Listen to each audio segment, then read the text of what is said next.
से हम शुरू कर रहे हैं डिटेल एनालिसिस। डेली मार्केट की डिटेल एनालिसिस की जाएगी।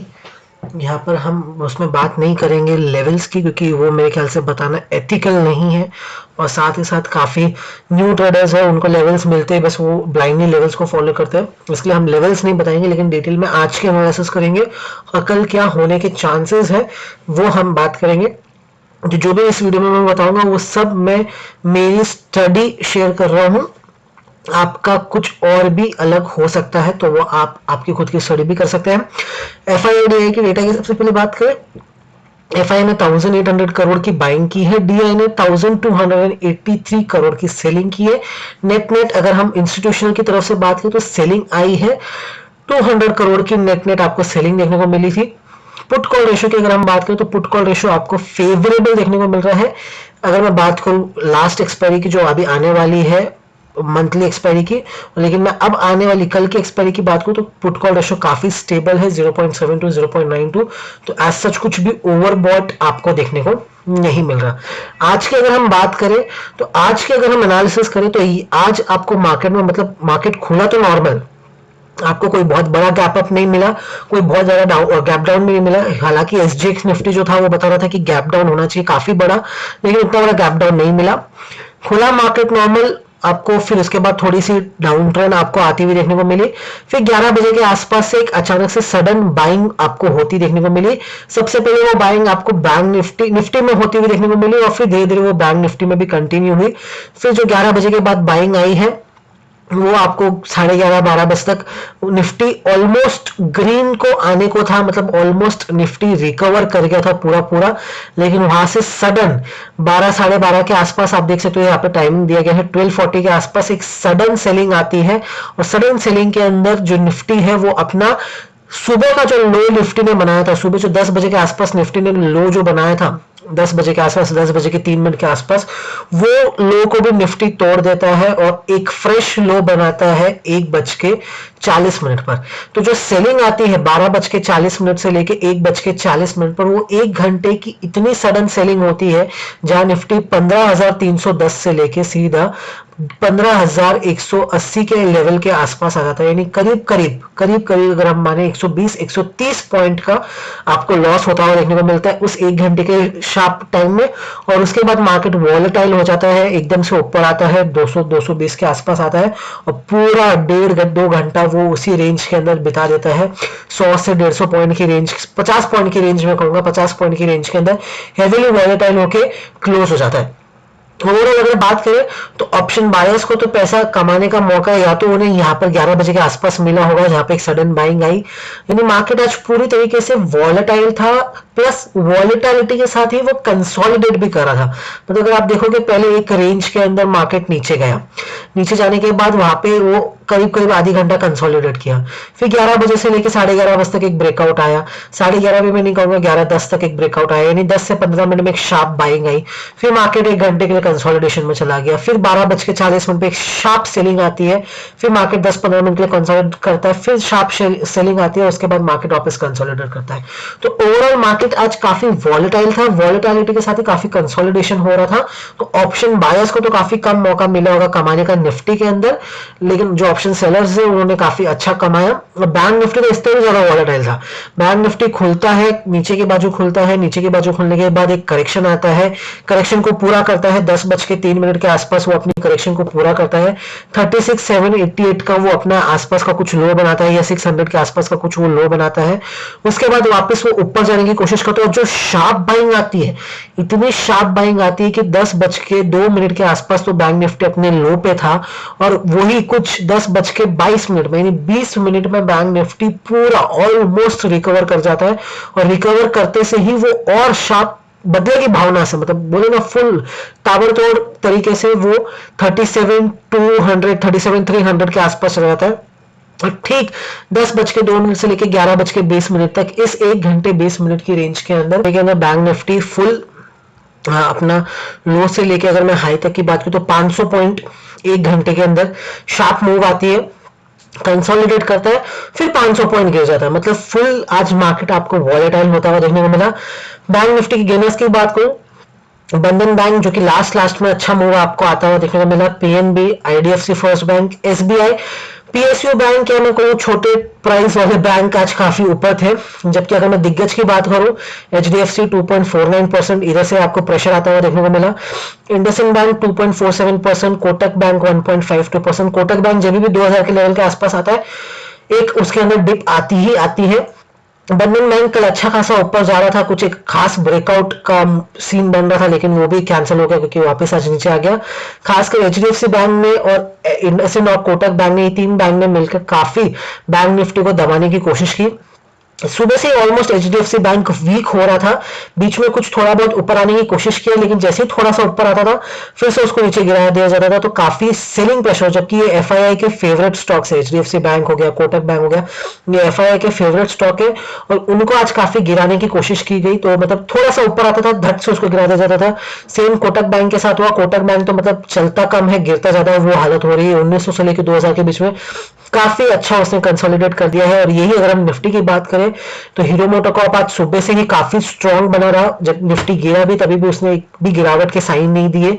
बीपीसीएल खुला तो गैप डाउन था डिविडेंड का एडजस्टमेंट होके, लेकिन फिर थोड़ा आपको आता हुआ देखने को मिला। एसबीआई सुबह से थोड़ा अप आ रहा था, अडानी पोर्ट्स को लेकर कुछ न्यूज आ रही थी तो न्यूज के साथ अप आ रहा था। और पावर ग्रिड कल से ही एनर्जी सेक्टर है वो काफी मतलब पावर सेक्टर जो है वो काफी ही बजिंग था, तो आज भी उसमें थोड़ा बहुत आपको चाल आती हुई देखने को मिली।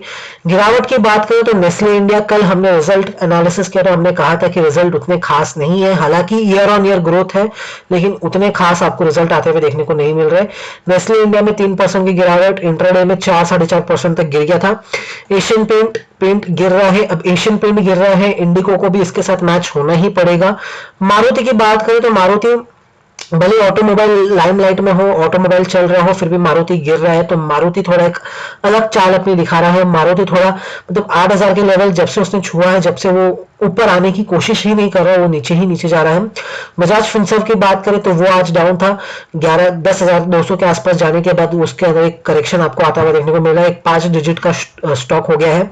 एचडीएफसी बैंक हमने बात की थी कि एचडीएफसी बैंक आज सुबह से ही कमजोरी के रुझान दिखा रहा था, तो सुबह से ही एचडीएफसी बैंक आपको कमजोर होता हुआ देखने को मिल रहा था। एडवांस डिक्लाइन रेशियो की अगर हम बात करें, एडवांसेस थे 916, डिक्लाइंस थे 1010 और उसी के हिसाब से आज मार्केट ने रिएक्ट भी किया, भले वो एडवांस डिक्लाइन हो या कुछ ही हो। अगर हम चार्ट्स पे देखें तो अगर आप निफ्टी बैंक निफ्टी की चार्ट देखोगे, बीच में काफी एक अच्छा आपको कंसोलिडेशन का फेस आता हुआ देखने को मिला, लेकिन उसके बाद बैंक निफ्टी ने कुछ एक ही दिन में 1 से 1.5 दिन 2 दिन के अंदर एक काफी अच्छा एक मूव दिखा दिया। काफी एक अच्छा मूव दिखाने के बाद अब वो वापस कंसोलिडेट कर रहा है, या मैं कहूँ तो एक डाउन ट्रेंड में आपको आता हुआ देखने को मिल रहा है। लेकिन हालांकि अगर हम बात करें तो सपोर्ट इसके आसपास ही आपको देखने को मिलेगा। 36,000 एक काफी काफी स्ट्रॉन्ग सपोर्ट बैंक निफ्टी के लिए बन के निकल के आएगा। 36 मैं नहीं कहूंगा, 36,000 हम कह सकते हैं, क्योंकि 36,500 600 काफी स्ट्रॉन्ग सपोर्ट निकल के आएगा, क्योंकि इस रेंज को बैंक निफ्टी पहले काफी बार तोड़ने की कोशिश किया, लेकिन 36,500 36,600 ये काफी स्ट्रॉन्ग रेजिस्टेंट पॉइंट था, तो यही अब उसके लिए काफी अच्छा सपोर्ट बनेगा। कल शायद मार्केट अपना एक सपोर्ट टेस्ट कर सकता है, 36,700 तक आज टेस्ट किया ही, शायद कल वापस वो 500 तक टेस्ट करे, वापस एक थोड़ा सा रिबाउंड हो, क्योंकि कल एक्सपायरी भी है, तो एक्सपायरी के दिन वैसा ही होता है, ऊपर नीचे मार्केट रहता है। निफ्टी की अगर हम बात करें तो निफ्टी आप देख सकते हो कि एक बार ऊपर गया, थोड़ा सा कंसोलिडेट किया, 15,000 के आसपास उसने कंसोलिडेट किया, 15,000 के लेवल को ब्रेक किया, 15,400 की जाने की कोशिश की उसने, 15,400 को भी टच कर लिया था, लेकिन वापस वो गिर रहा है। तो निफ्टी थोड़ा आपको एक बियरिश फॉर्मेशन दिखा रहा है, लेकिन निफ्टी भी अपने काफी एक अच्छे सपोर्ट के आसपास खड़ा है। 15,200 से लेके 15,000 जो 100, ये जो 100 पॉइंट का रेंज है निफ्टी के लिए काफी एक अच्छा सपोर्ट है। अगर 15,050 को निफ्टी तोड़ देता तो फिर 15,000 तोड़ना बहुत इजी हो जाएगा निफ्टी के लिए। तो अब जो ये 100-150 पॉइंट की रेंज है, यहाँ पे काफी स्ट्रॉन्ग निफ्टी को सपोर्ट देखने को मिलने वाला है, क्योंकि काफी पहले भी कंसोलिडेट किया है, लेकिन अगर वो उसको भी ब्रेक कर देता है तो फिर एक थोड़ा आपको शार्प करेक्शन आता हुआ देखने को मिल सकता है, जो आई गेस 14,500 तक कैरी करेगा, 14,500 14,600 तक जा सकता है। और अगर उसको भी ब्रेक करता है तो इमीडिएट जो सपोर्ट बनेगा निफ्टी के लिए वो बनेगा 14,300 14,200, और फिर जो नेक्स्ट लेवल निकल के आएगा वो आएगा सीधा 14,000, एक राउंड लेवल राउंड सपोर्ट निकल के आएगा। तो 3 सपोर्ट निफ्टी के नीचे के बाजू है, लेकिन वो तभी जब वो 15,050 को ब्रेक करता है, तो आपको थोड़ा कॉशियस हो जाना है निफ्टी के अंदर। ऑप्शन चेन की बात करें तो ऑप्शन चेन से आपको पता चल जाएगा कि कैसा आपको कल एक्सपायरी होती हुई देखने को मिल सकती है। निफ्टी की अगर हम ऑप्शन चेन की बात करें तो निफ्टी में अगर हम बात करें तो निफ्टी आज क्लोज जो हुआ है वो क्लोज हुआ है 15,100 के आसपास, 15,200 के आसपास निफ्टी ने आज क्लोज दिया है। इमीडिएट अगर हम रेजिस्टेंट की बात करें तो निफ्टी के लिए सबसे बड़ा जो रेजिस्टेंट आ रहा है वो आ रहा है 15,300। 15,300 इतनी आसानी से पार होने वाला नहीं है। 15,250 पे भी अच्छा खासा कॉल रेटिंग की गई है। 15,300 पे तो काफी अच्छी कॉल रेटिंग की गई है। 67,000 कॉन्ट्रैक्ट्स की कॉल रेटिंग हुआ है, एडिशन हुआ है, और जबकि 34,000 तो आज की ही दिन ऐड हुए हैं। तो ये भी काफी स्ट्रॉन्ग रेजिस्टेंट का काम करेगा। अगर निफ्टी 15,200 को भी ब्रेक कर देता है तो वहां पे भी उसको एक छोटा सा रेजिस्टेंट देखने को मिलेगा। और इसके अगर हम ऊपर बात करें तो 15,400 काफी स्ट्रॉन्ग रेजिस्टेंट है, लेकिन आई गेस 15,300 इतना ब्रेक करना इजी नहीं है। 15,300 से 15,325 के बीच में काफी स्ट्रॉन्ग रेजिस्टेंट निफ्टी को आता हुआ देखने को मिलेगा। डाउन साइड की अगर हम सपोर्ट की बात करें, इमीडिएट और स्ट्रॉन्ग सपोर्ट 15,200 ही है। मैंने आपको कहा ही था 15,200 ब्रेक होता है तो निफ्टी डेफिनेटली 15,100 के आसपास आने की कोशिश करेगा। 100 को भी इतना स्ट्रॉन्ग सपोर्ट नहीं मान सकते क्योंकि खाली सिर्फ 27,000 कॉन्ट्रैक्ट्स है वहां पे। अगर 100 ब्रेक होता है तो 1550 से लेके 15,000 एक काफी स्ट्रॉन्ग लेवल है। अगर ये ब्रेक होता है तो फिर थोड़ा निफ्टी डगमगा सकता है। 15,000 से 15,050 one of the biggest support आपको वहीं पे निकल के आ रहा है। कल एक्सपायरी है, वहीं पे आपको सपोर्ट निकल के आ रहा है। लेकिन अगर कल 15,200 टूटता है तो डेफिनेटली निफ्टी 15,100 को टेस्ट करता हुआ नजर आना चाहिए, क्योंकि ऑप्शन चेन तो यही बता रही है कि निफ्टी अगर 15,200 ब्रेक करेगा तो 15,100 टेस्ट करेगा, या अगर 15,300 ब्रेक करेगा तो शॉर्ट कवरिंग के कारण आपको 15,400 भी आता हुआ देखने को मिल सकता है। 36 अगर बैंक निफ्टी की बात करें तो 36,900 के आसपास बैंक निफ्टी बंद हुआ है। Immediate strong resistant 37,000 round level, आज ही के दिन 14,000 कॉन्ट्रैक्ट्स ऐड हुए हैं उसके अंदर। और अगर उसके ऊपर की अगर हम बात करें तो 37,500 ये एक स्ट्रॉन्ग रेजिस्टेंट निकल के आता हुआ आपको देखने को मिल सकता है। अगर कल बैंक निफ्टी 37 को ब्रेक करता है तो ये जो 500 है यहाँ पे एकदम आपको शार्प मूव तो आती हुई देखने को नहीं मिलेगी। हाँ, 15,200 एक शार्प 37,200 काफी शार्प मूव के साथ वो आ सकता है। जो 200 पॉइंट है वो काफी शार्पली कवर कर सकता है। इमीडिएट जो सपोर्ट रेजिस्टेंट निकल के आ रहा है वो आ रहा है 32,700 तक, तो काफी स्ट्रॉन्ग आपको अगर 37 ब्रेक होता है तो 200 पॉइंट आपको काफी स्ट्रॉन्ग मूव आती हुई देखने को मिल सकती है। लेकिन उसके बाद वो धीरे धीरे चल के 37,500 तक आने की कोशिश करेगा, लेकिन वो एक काफी स्ट्रॉन्ग रेजिस्टेंट है तो उसको पार करना कल के दिन थोड़ा मुश्किल हो सकता है। अगर उसको पार करता है तो बहुत इजीली वो 38,000 भी कल ही के दिन आपको दिखा सकता है अगर वो 37,500 को ब्रेक करता है तो। और डाउन साइड की अगर हम बात करें, इमीडिएट सबसे बड़ा जो सपोर्ट निकल के आ रहा है वो आ रहा है 36,500, जो लेवल को पहले वो रेजिस्टेंट था अब वो उसका सपोर्ट बन के आ रहा है। लेकिन उससे पहले एक छोटा सा सपोर्ट आ रहा है 36,800 से लेके 750 की रेंज। अगर उसको ब्रेक करता है तो डेफिनेटली 36,500 को टेस्ट करने की कोशिश करेगा।